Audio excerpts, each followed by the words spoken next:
of men and women to understand how to bring their faith into their working life.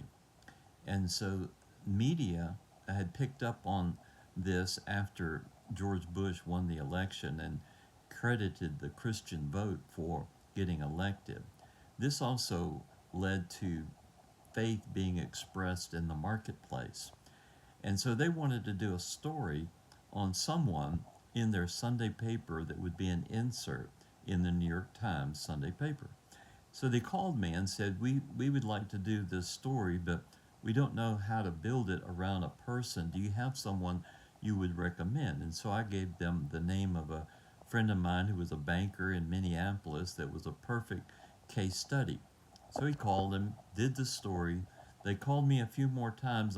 Finally, on the third time, they called me and said, well, our story is about ready, but we have a question from some of our writers that I don't know how to answer. And the question was, what is the difference between a Christian in the workplace and a non Christian?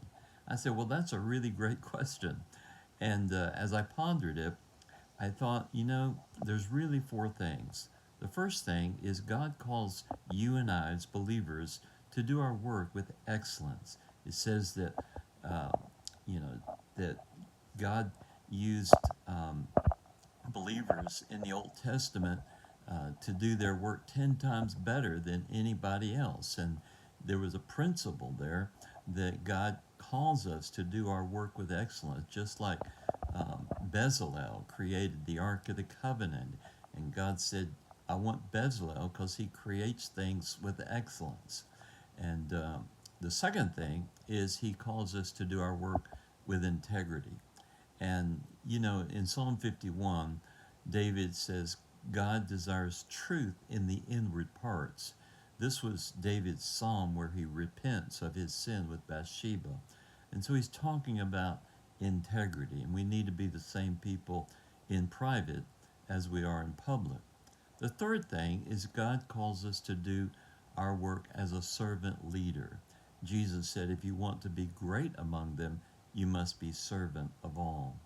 And so Jesus models servant leadership. And then the fourth thing is miracles. Miracles. Acts 5:12 says the apostles did many miraculous signs in the public colonnade. That was where the people actually saw the miracles. The miracles weren't done in the synagogue, they were done in the marketplace. And this is one of the defining differences for Christians in the marketplace. Many non Christians can do 1, 2, and 3, but not many do number 4.